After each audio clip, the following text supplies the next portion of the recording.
You are listening to Fika with Vicky on United Public Radio, 107.7 and 105.3 from New Orleans.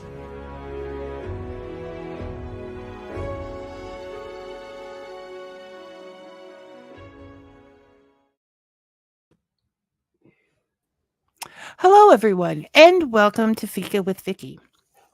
We're welcoming author and fairy medicine person, more about that later, back to Fika today. If you were here for Daniela's last visit, you'll know how much I love the freshly released.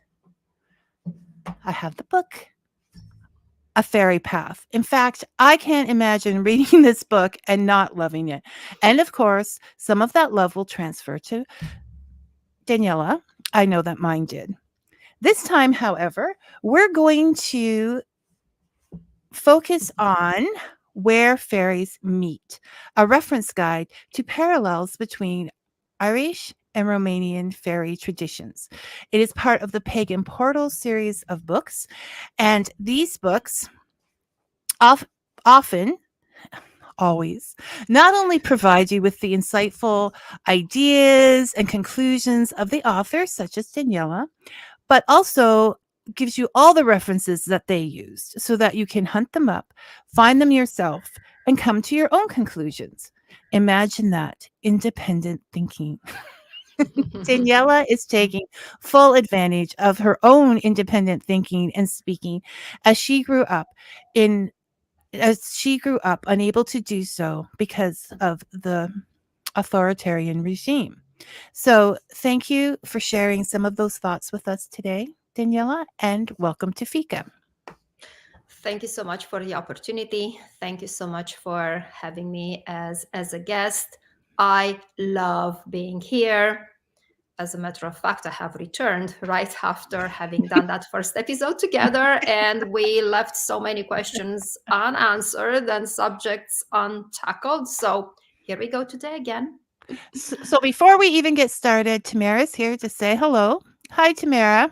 Hello, Tamara. And I think I was so sidetracked by the medicine person that I forgot to give your whole name. So Daniela Simina is here to us today. You can see it. Robin Sims also says, "Good morning, Hi, Vicky. Robin. Thank you for doing this show again with Daniela. It is a pleasure. We may have even snuck in a conversation between shows." Yes. We're getting along really well, so yes. So that is the way that it is. Okay, Daniela, before we get started, perhaps just a quickie reminder to everyone about who you are, what the Fairy Path is about, and where fairies meet. Mm-hmm. So my name is Daniela Simina. I am originally from Romania. I grew up in Romania and only came to the United States much later in life. I grew up with my grandmother being a fairy seer and a medicine woman. And when I was little, there was nothing more than I wanted to do other than what she was doing, namely all this witchy folk medicine type of person and wise woman acting in the capacity of counselor, if you will, for the little community. I also grew up during a dictatorship, very oppressive regime. And when I was little, it wasn't as strict, or maybe I didn't notice the strictness, because when you're a child, you're only so much aware of the world of the adults. But then growing up, I either felt or really the strictness was getting stronger, more, kind of tightening up. And many of the traditions, I mean, this is something that I witnessed, the active suppression of folk beliefs. And sometimes it was done in a more forceful manner, like when you have a dictatorial type of regime who would dictate people what to believe and what are they allowed to believe or practice religiously or spiritually. And that's not a nice place to be, believe me. So it wasn't as bad as in the neighboring country, the Soviet Union. We had a common border with what was back then the Soviet Union. Trust me, that's not fun either. So bottom line, my grandmother, my parents, being aware of all the potential problems, they were trying to keep things away from me, because as a child, it would have been easy, to go around and, talk too much and say too much, not understanding that I could basically get us all in trouble.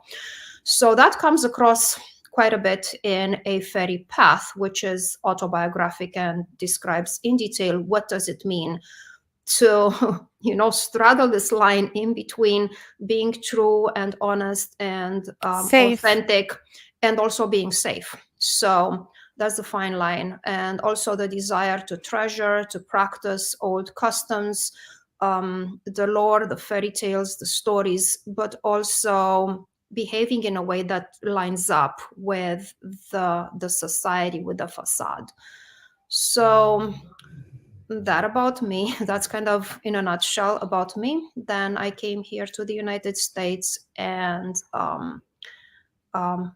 completely different world where you can practice, you can believe, you can speak fairly open about your spiritual life, which is amazing. And that's so a fairy path is basically about your life, and then Where Fairies Meet is you growing into this freedom of investigating and understanding and learning, and it's so wonderful. So when we talk about your repression, your inability to share how you felt about the fairies, and that because of the government, and earlier because of Christianity, that sort of started that on a roll. How do you think, it's not even close to being as drastic, but in our society, in our world, we tend to poo-poo the idea of fairies. They're childlike, they're silly, and and this whole other world, whether you believe it's imagination or not. How do you think that affects children in our countries? Well, we can have probably a whole episode on just that. You want to schedule it? We need to schedule ourselves. So yeah, the negative impact in suppressing imagination. So I would like to start by not really quoting, because I don't remember the exact quote, but by paraphrasing Albert Einstein, who said that imagination is extremely important. There are a lot of his work, visionary work, in discovering his famous equation that involves, the speed of light and then the state of matter. All that is actually related to his ability to imagine things. So to see with mind's eyes in different ways, not in ways that exclude logic, but in ways that support and complement the ability of thinking logically with mathematical precision. So I think that the problem is where we lose balance. And it makes me think of the romanticism as a current that rose in response to the aggressiveness of the Industrial Revolution, that despiritualized society to like a really, really bad, really to a large extent.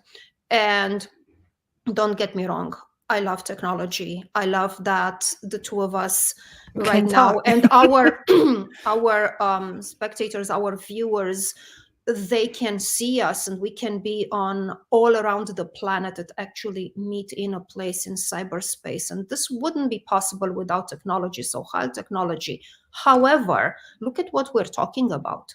We're talking about imagination, and we're talking about lore and folklore, and things that are a very valuable, I don't want to say addition because they're not addition, a very valuable part of the human psyche and the human, what makes a human a human. We're different from machines. So we have the ability to sense, to feel, to interact in ways that go beyond the rational thinking and the logic. So blocking children's ability to imagine and to give free rein to their fantasy, it's like you're trying to cut out a part of a human soul at a very young age, and then promoting people growing with that lack, with that thing inhibited. I'm not saying like extirpated or surgically removed, but really inhibited. And then no wonder that we fail to see and acknowledge and respect beauty in the natural world. No wonder that we are, as a race, a human race, we are literally sabotaging our living by destroying the planet, because technological advancement is no longer a beautiful complement and support for spirituality, but is trying to replace it. So that's what I think, that we're damaging younger generations and jeopardizing our own future as a species by not allowing children, not fostering imagination in kids in healthy ways, because there are ways, that are not so healthy. You wouldn't want children to grow completely ungrounded and completely in a world of fantasy without a solid balance of science and understanding how life came to be on Earth and how things are interconnected. Right. We have enough scientific fantasies way about that. Yeah. So it can go either way, but it's important. Well, I think in the way that you learned through your grandmother was very grounded, because it involved throwing the wash water out, like, look out, it's coming, in case there were any fairies around. Yes. It involved the daily. I think this is what we've adopted from the spiritualities, the religions that we know, that it's very perfect, but it's not that real person in the house, sweeping and being careful not to sweep away anything that you shouldn't. Like, everything that's real and to us has a meaning in that world. So I think that keeps it grounded, the folklore and the whatever, I think. Something that I really like about and yes, I mean, you just nail it. When spirituality becomes part of everyday life, you don't have to go to specific temples or sacred places, I don't know where, and travel thousands of miles. That sacredness, those beings, because we're talking specifically about fairies, those spirits of places, they are wherever you are. They inhabit a world that it's close to ours, I would say, not only parallel, but intertwining, adjacent. So it's only a matter of respect, kind of giving a warning that, hey, I'm about to throw water. Even if I don't see you, I may not see you because you don't want to be seen. It doesn't mean that I choose to ignore you completely. And I'm wondering, in a different paradigm, how many things that we do not see physically, but they're still there.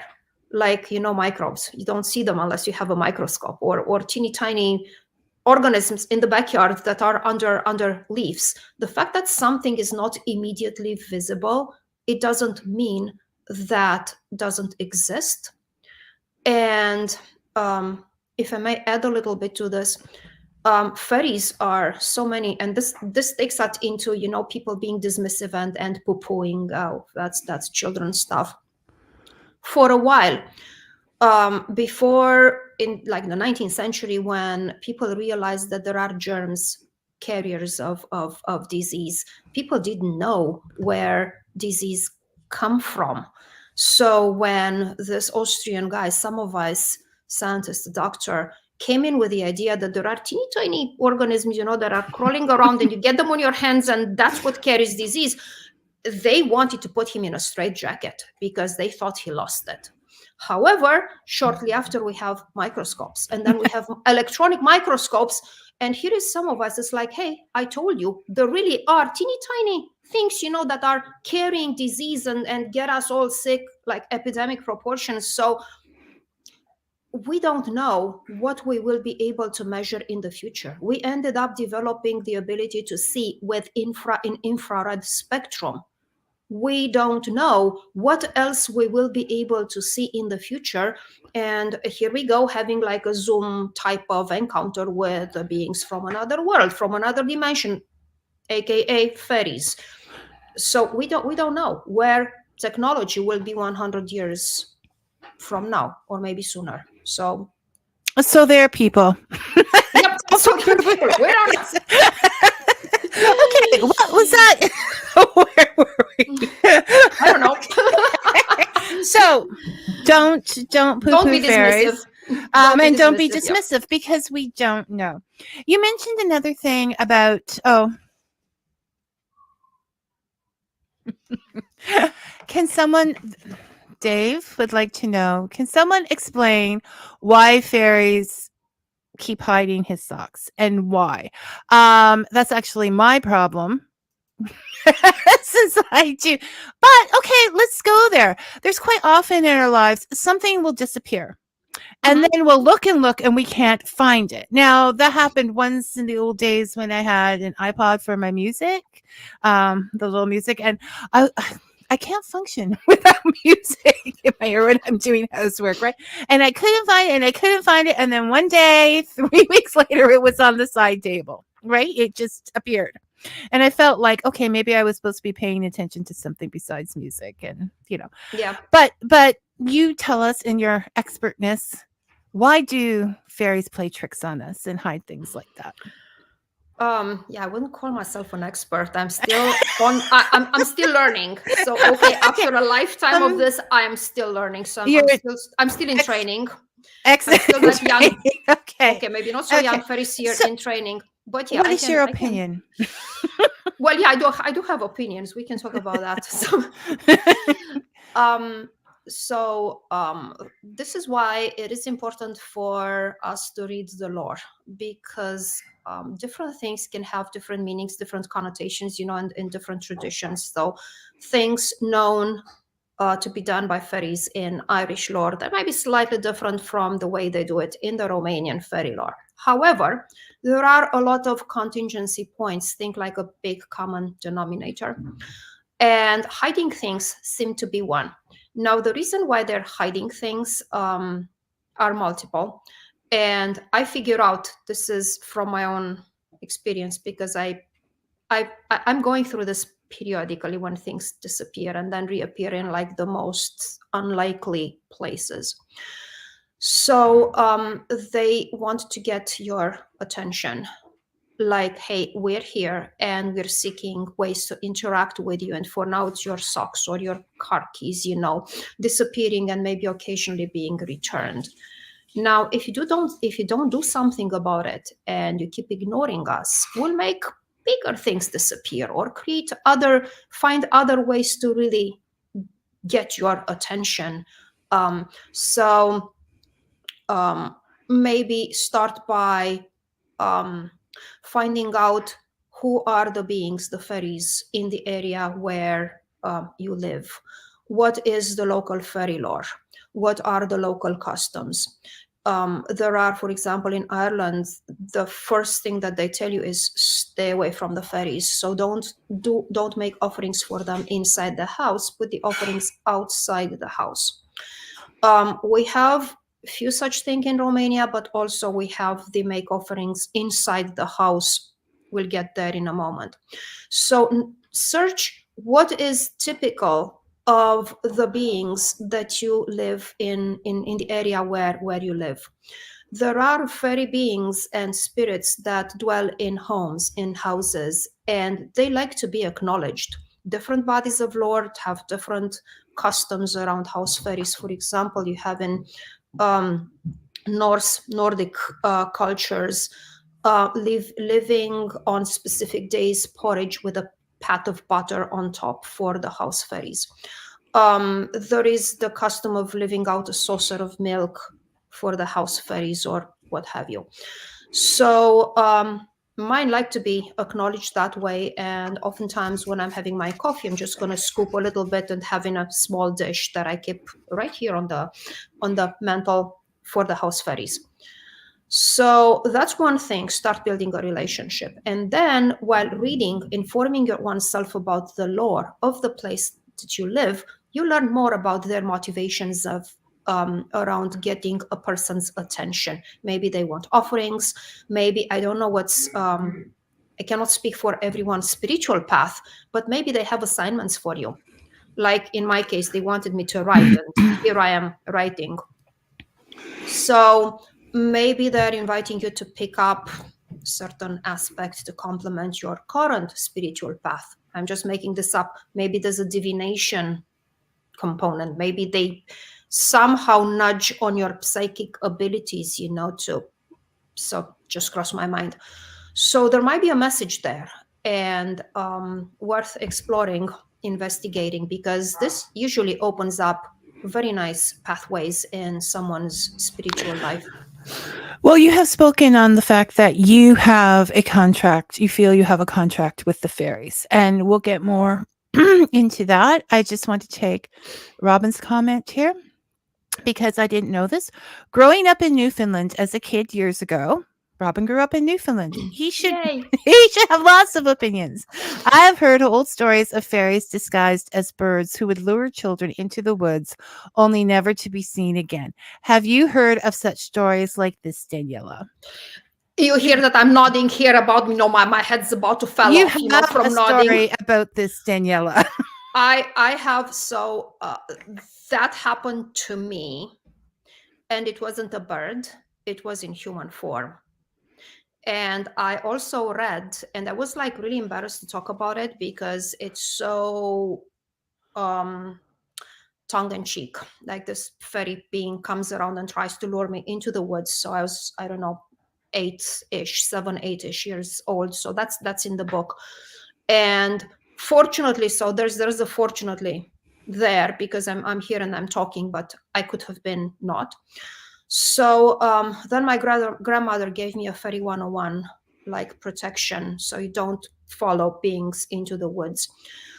I had the experience of lights, and we can have like a whole episode and discussion on lights. I do not personally believe that fairies per se are lights, but they can, since we're talking here about beings capable of crossing between realms. My understanding, my personal take, is that on fairies being able to energetically shift and really condensate, really contract their whole energy to the size of a ball of light. That's my explanation. So I had that happening twice, once in Romania and once right here in my backyard. So like a wisp? Recent. So like a wisp, but it was like floating, like a group of them, and it like golf balls, I would say. Okay. And it's like floating in the air and like pausing on a tree and then moving on to another tree and moving on to another tree. So I had it twice. There is lore about fairies. So there is one instance that comes from Scottish lore where I heard about a fairy, a woman who actually died, well, not really died, was kidnapped, taken into fairy, and she was able to return to see her ex-fiancé in form of a bird. And interesting, I read Barbara Rieti, whose PhD thesis is based on fairies in Newfoundland. It's called Strange Terrain. And it's fantastic. And she talks about children being lured away by fairies, usually looking still like children. So that's the more that I'm common. That's the one that I'm most accustomed to hear. Fairies appearing like humanoids. I have no doubts that they can appear like animals luring people away, like birds luring people away. Yeah. Totally so we were actually discussing that before the show. We do that. Tamara says, yes, I was told by my grandmother, do not accept food, drink, favors, or dance with fairies. My grandfather, sorry. He was born in New Brunswick and said they are real. Their culture is not black and white. Their culture is gray. So being good or cruel is all okay. That's exactly what I grew up with. So in one nutshell, I mean, in a nutshell, I was told the same. You don't accept, food or drink, because once you take food or drink from them, and if you're on their side, then you are trapped there forever. Irish fairy lore, Scottish fairy lore says the same thing. There is an exception there, namely when one of the fairy kings or queens, when one of the monarchs actually offers you food and drink, and it could happen, in a trance state, if you're doing like shamanic type of work and you're journeying or doing trance work and you end up in fairy or go purposefully on fairy, and you're interacting with their monarchs and they're offering food and drink, then it's very impolite to refuse. Usually there are no strings attached to that, but as you said, there's neither black nor white. Everything is in shades of gray, many of them. There is also the Norse, the Germanic culture, where the belief is that food and drink given by the elves, by the Alfar, it's good to receive. So again, it's very important to know who are the beings Know you're your dealing fairies. with. Know your fairies. Yes. And they're not, I want to add here, they are not necessarily, how to say, you can interact with fairies from another culture even if you're not on the geographical territory of that space. Like fairy travel with people who relocated to the New World. They left Europe, they came here, fairies travel along. So there's plenty of evidence about this. So yeah, see with whom exactly are you interacting with, because there might be changes and adjustments to take that into account. And that's why there's so many similarities in the stories in Absolutely. Newfoundland and Nova Scotia, etc., Mhm. as in Ireland and Scotland, and because of the huge immigration numbers Mhm. that came from there.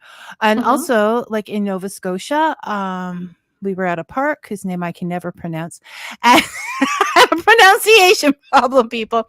But there was the sign for the little people of the Micmacs, and we went to hear a storytelling about them as well. So even though there are similarities, there are also differences between these different Mhm. and so that was actually one of the questions.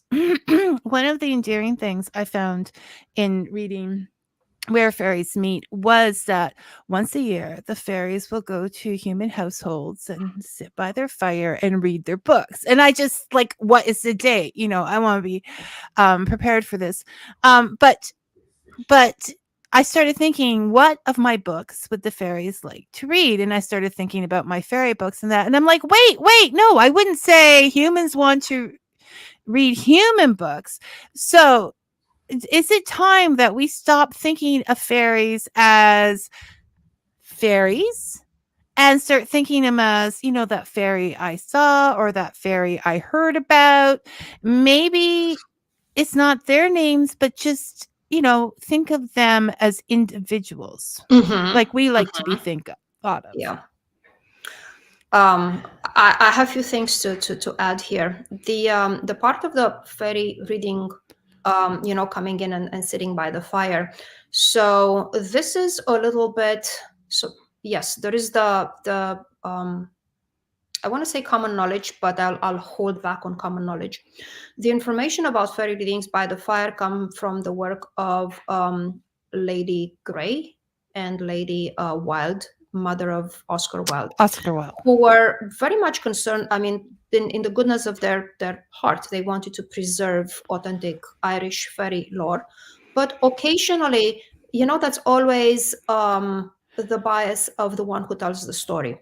When I'm telling a story, rest assured, I have my own biases, and eventually Not they make it you, into conversation, much as I'm trying to stay accurate. So we all have a little bit of we're adding that little bit of color, that's the personal filter, and it's genuine, it's the perception. So Lady Wild and Lady Grey have these retellings where they mention, you know, fairies coming and sitting by the fire and reading books, which, by the way, I think of it as entirely possible.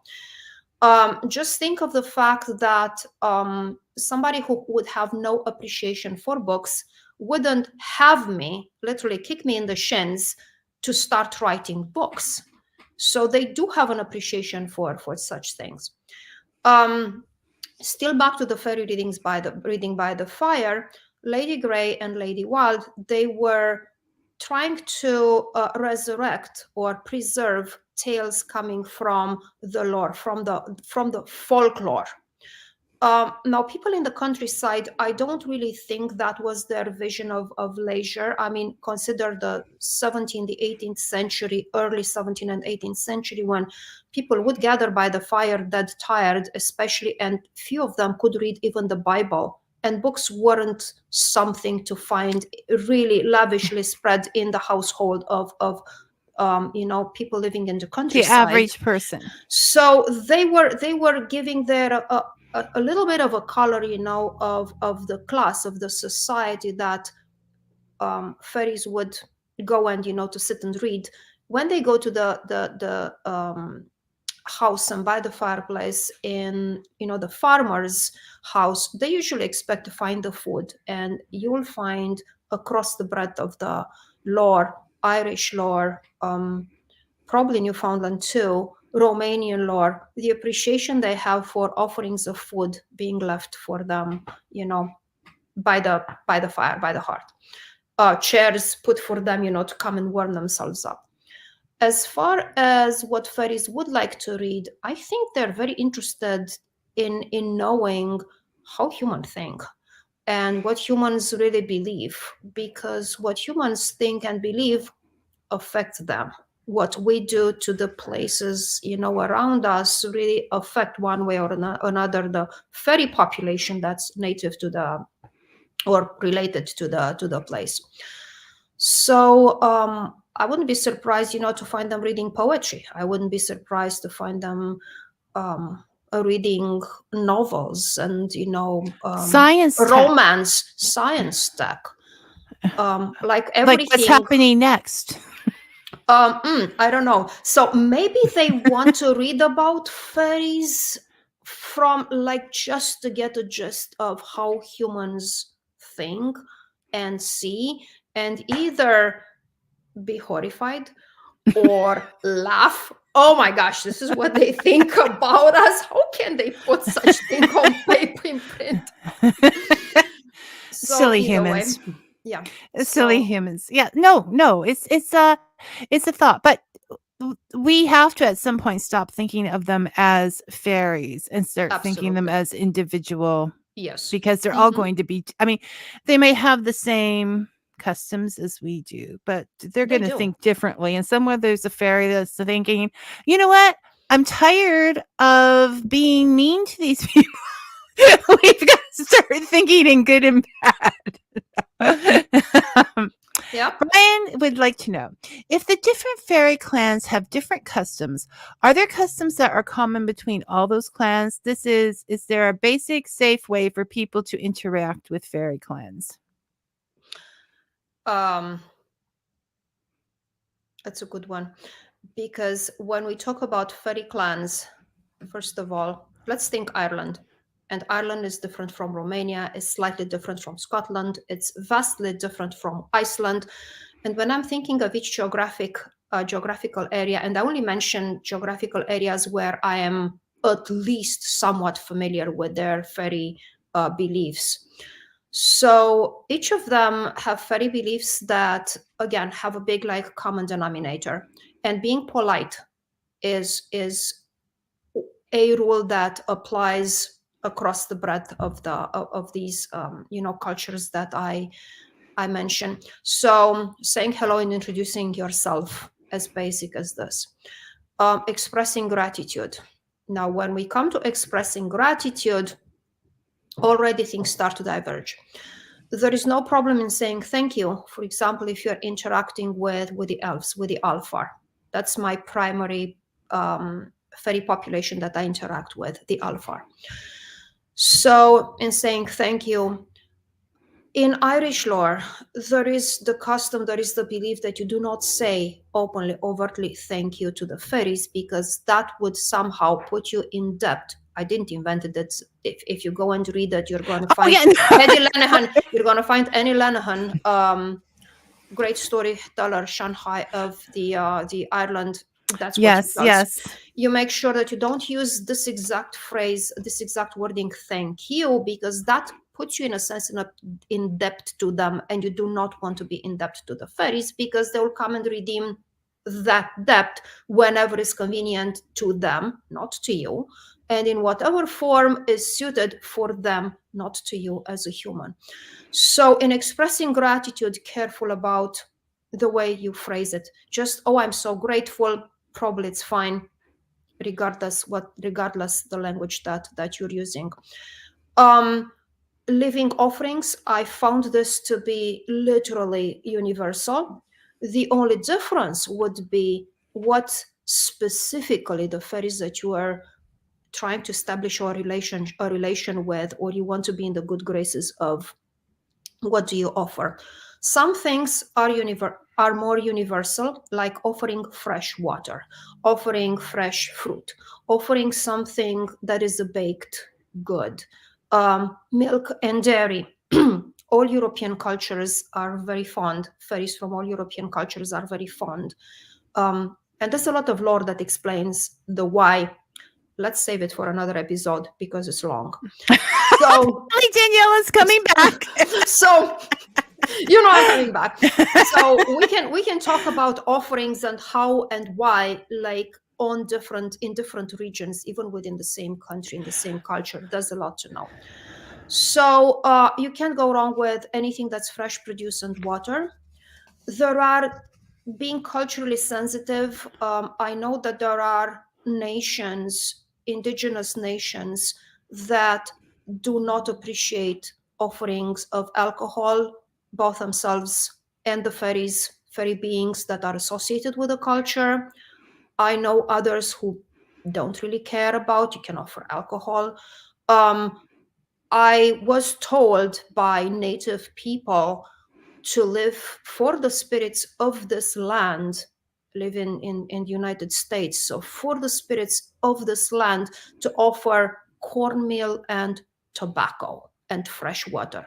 And when I'm offering to the spirits that are native of the area, I go outside and live some cornmeal and tobacco and fresh water, and that is for them. And separately, I'm pouring the offerings for my elves.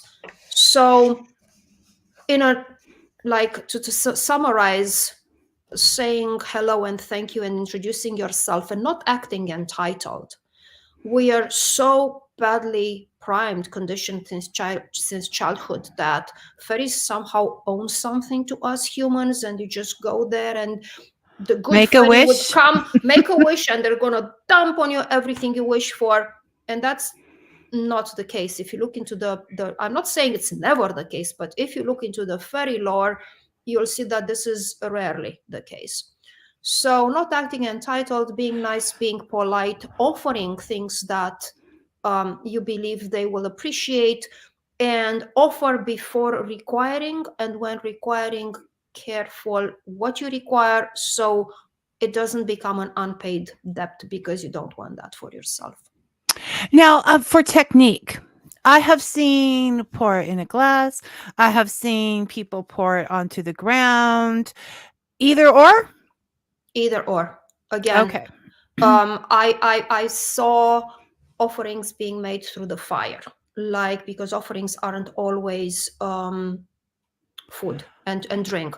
For example, I saw people crafting something or writing a poem specifically for a fairy queen or fairy king, and then ritually light up a small fire and burn it and let it, that fire basically carry it into the other world, the essence of what you have created being transferred. I know of offerings being poured inside fairy mounds, wherever the hollow hole was in the mound, people would pour either food or other offerings inside the mound. I'm either pouring in Norse tradition, there are the elf cups. So these are stones with indentations. Mm-hmm. And food and drink is oftentimes left in these hollows.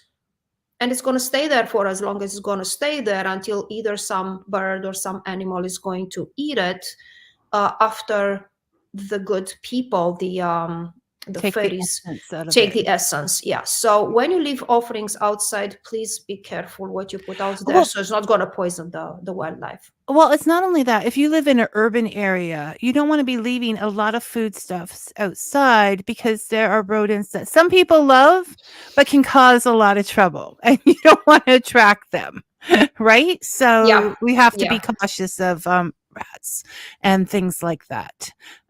Yeah, unless I'm willing to offer shelter to a large family of rats, I'm not going to put the food really close to my house. It's like, yeah, it's out there, enjoy, but no.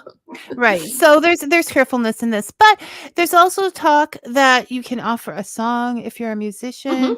You can offer an episode of your talk show if you're Here's on our talk offering. radio.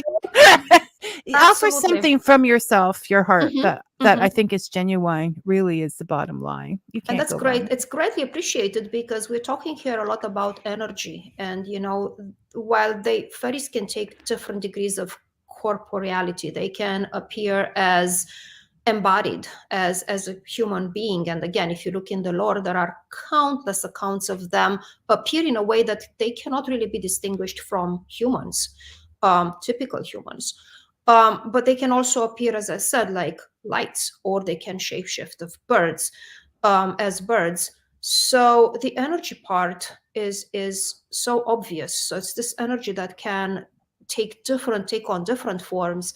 And when we offer that part of our creation, we feed them energy. So it's an offering of energy that's equally, for them, is very tangible. I guess this is what I'm trying to say, as it's a sort of food Yeah. that they No. will take and thrive on. Well, as we do, like anything there's food for the soul, and there's Yes. food for our bodies, and Yep. cake works for all of them. Okay. Dave says that he has heard mentioned that fairies come in threes quite often. Have you heard anything like that? I'm not sure. Okay, take that back. I've seen it oftentimes in children's lore, and we have in Romania. We have so starting from the folk tales and legends and the fairy lore. And when I'm saying lore, it's those customs and stories that developed around the real encounters that people and experiences that people had with fairies. Now, when writers folklorists went around collecting these, when they were put into books, part of these turned into literary creation specifically designed for children, for very young audiences. Let's put a pin on that. The number 3, the number 7, the number 9 are all magical. numbers that occur systematically in different bodies of fairy lore. And 3 and 7 happen a lot in Romanian fairy lore. And that's always, they have to go through 3 trials, and the hero has to undo like 3 something, cross 3 bridges, and there are 3 daughters of an emperor and 3 sons of a king. So the 3 fairies, I believe that's somehow part of the combination of the sacredness or the magical properties of a number 3 and the fairy tales that ended up combined in Well, they were tales kept safe in children's literature. They were made very safe in children's literature. So rarely when you have like a so-called bad fairy, but then there are the good fairies who come and I don't think there's any bad fairies. They're just I don't think either. misunderstood. But that isn't good dating philosophy. Okay. Okay, Brian says, you're making them sound like researchers from the Star Trek universe, except that fairies don't seem to have a prime directive that forbids interaction.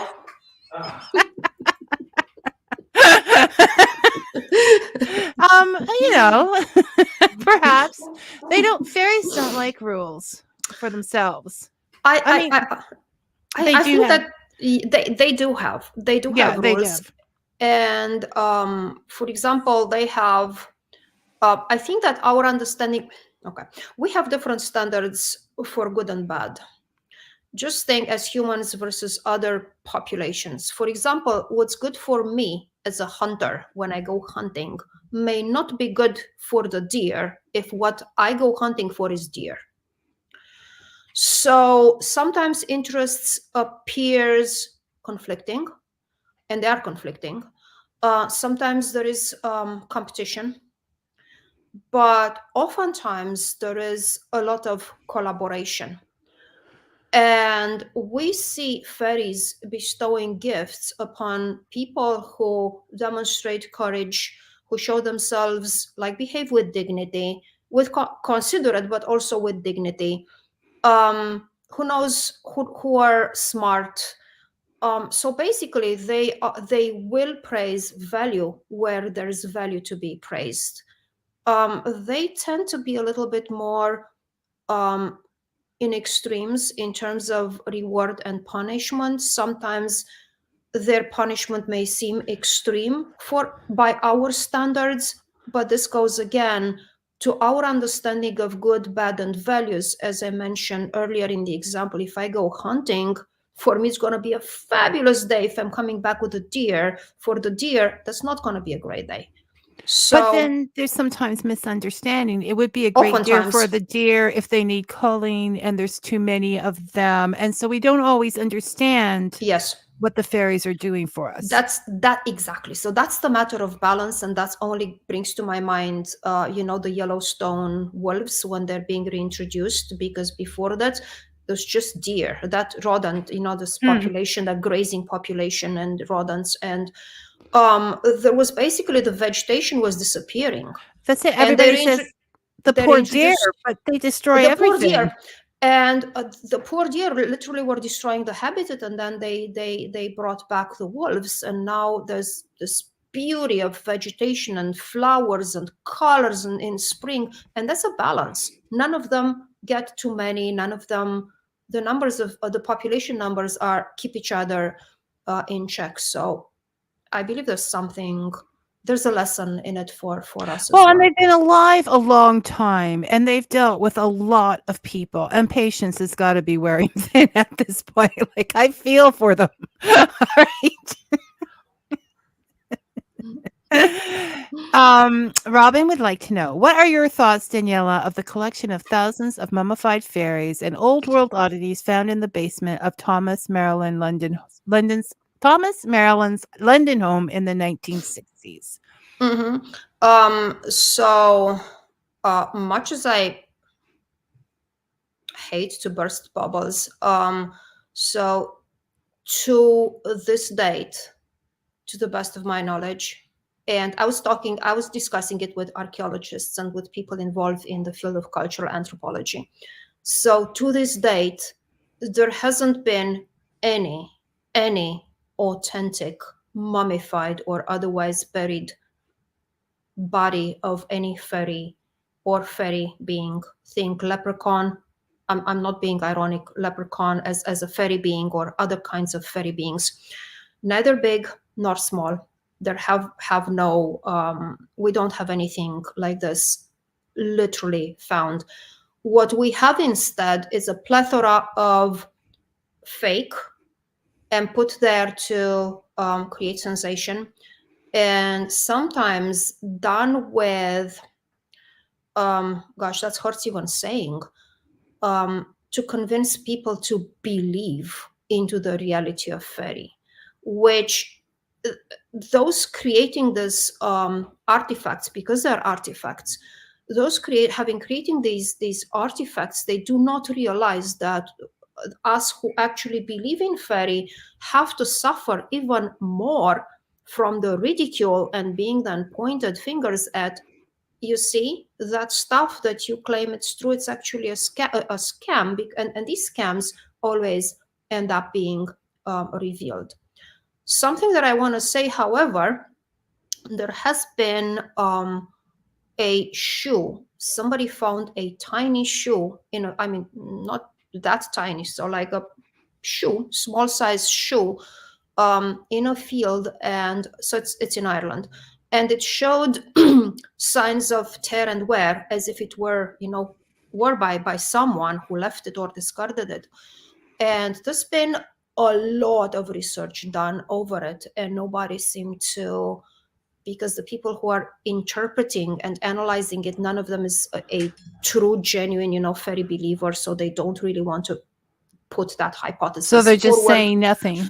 But they're saying, like, we don't know, this is too big to be made for a Victorian era doll that were like very nice, they had all those garments, Porcelain. everything was like a miniature replica of grown up, like real person clothing. It cannot be, because it's worn. This looks like somebody walked on it, and the doll wouldn't walk.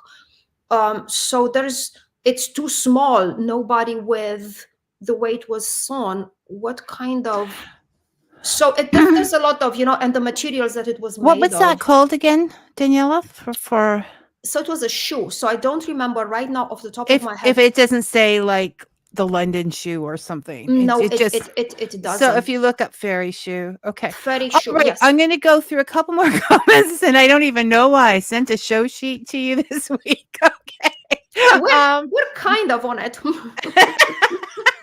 I know. Okay, now we're in the fruit belt, so this could be Tamara says you can plant fruit trees for them, but you cannot collect the fruit after it belongs to the fairies. Okay. I have the answer for that.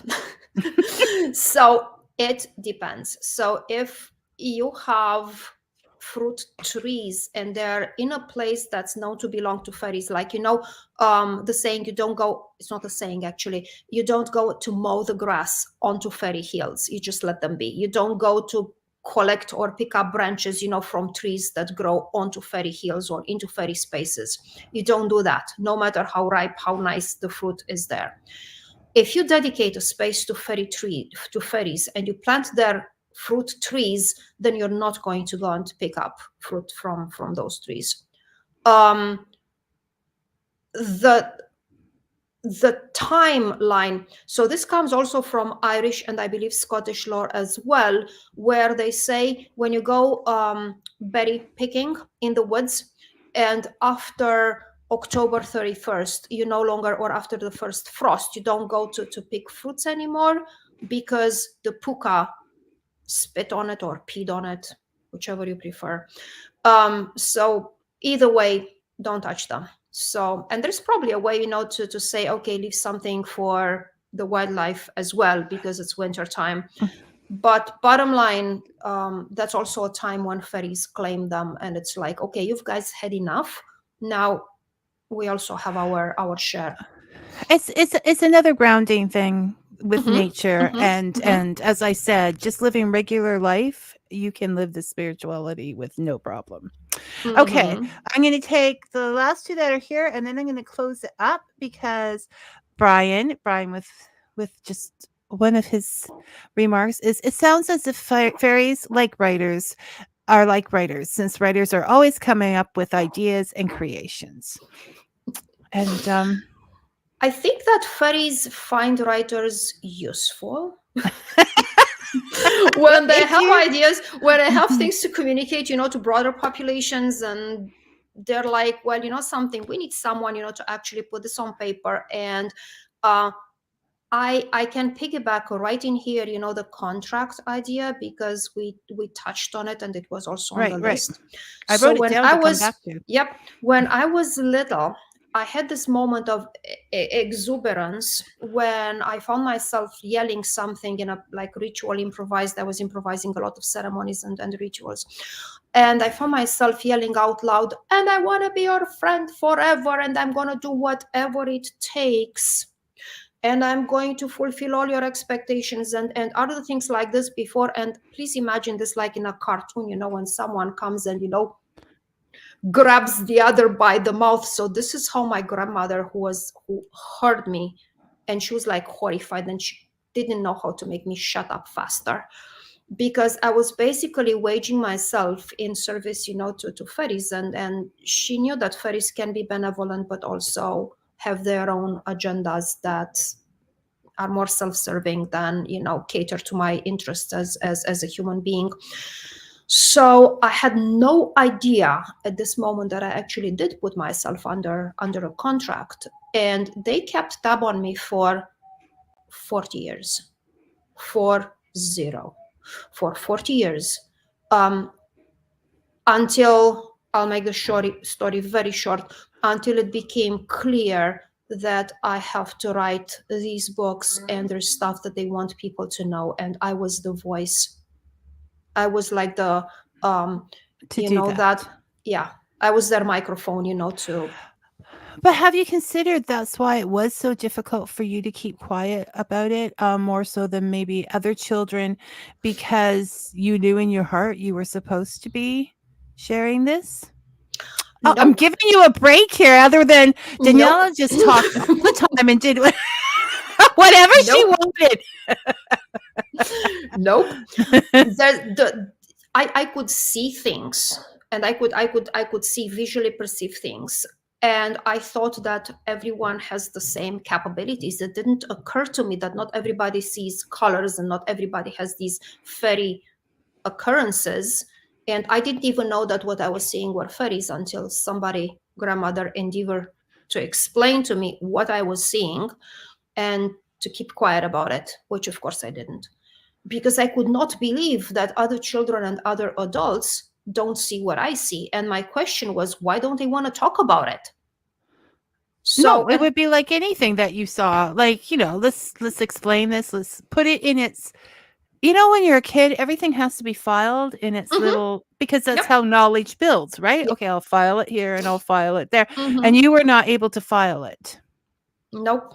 And that's actually what left me with a lifelong thirst and curiosity and desire to know, but how are the fairies there, and how are there, and how are in this culture or in this culture. So that really marked me for life, and I ended up writing about them.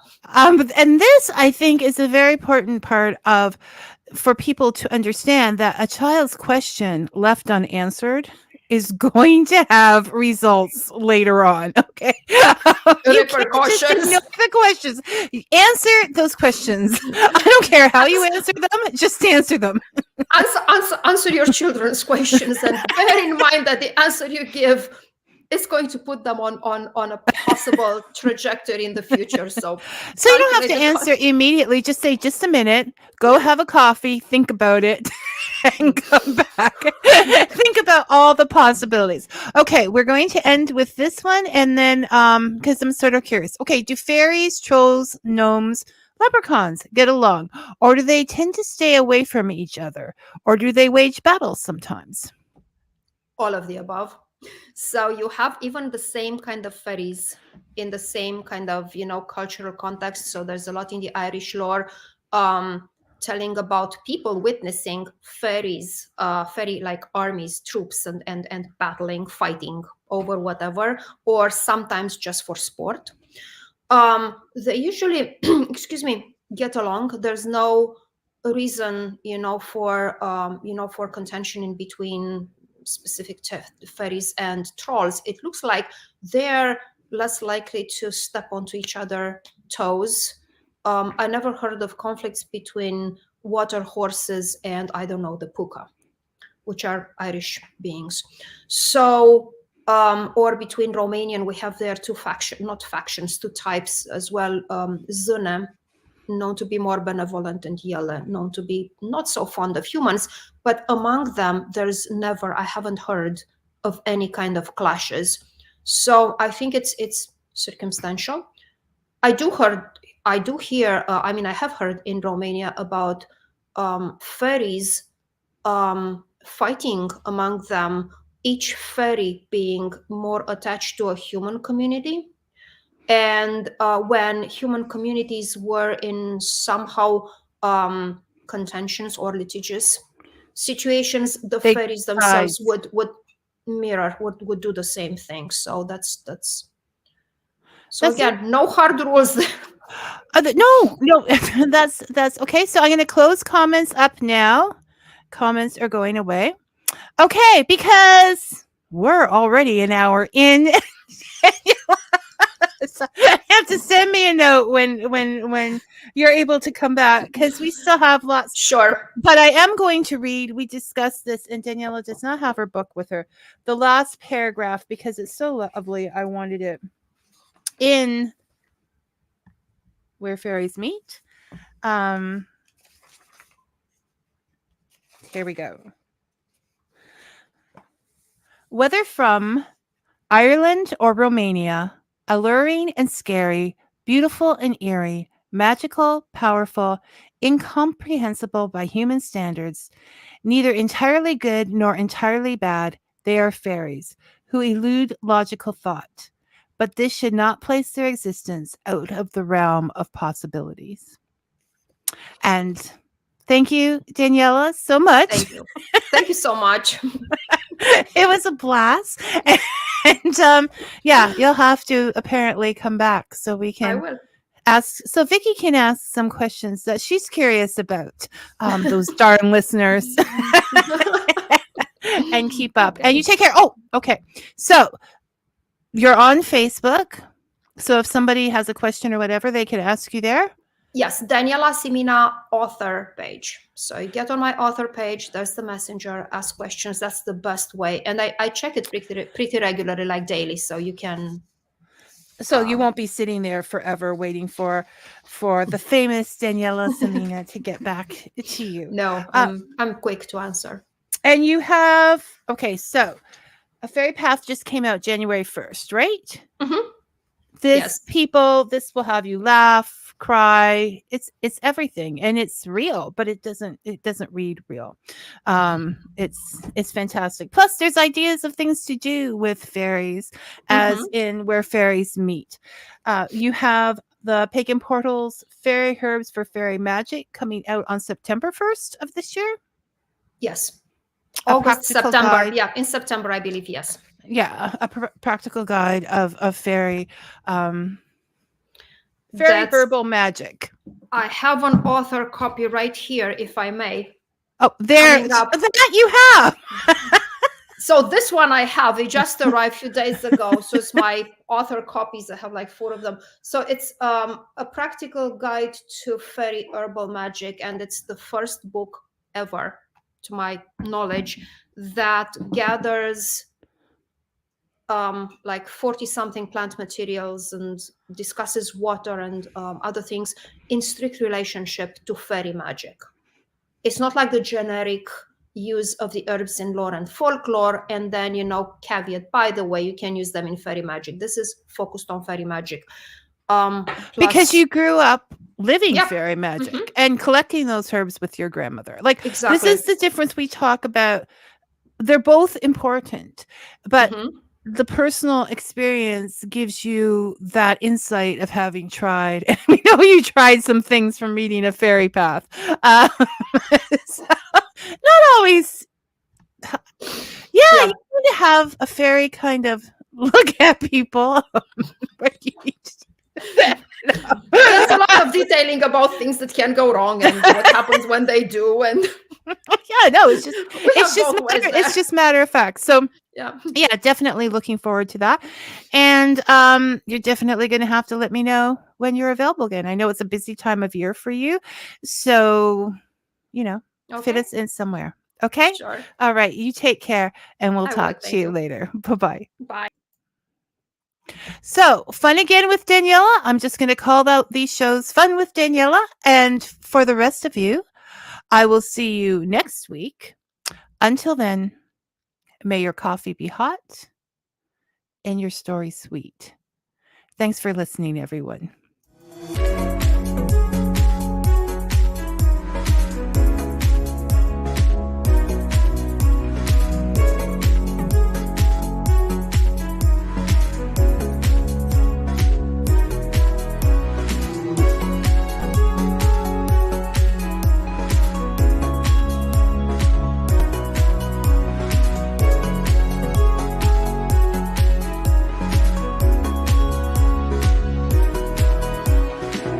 You are listening to Fika with Vicky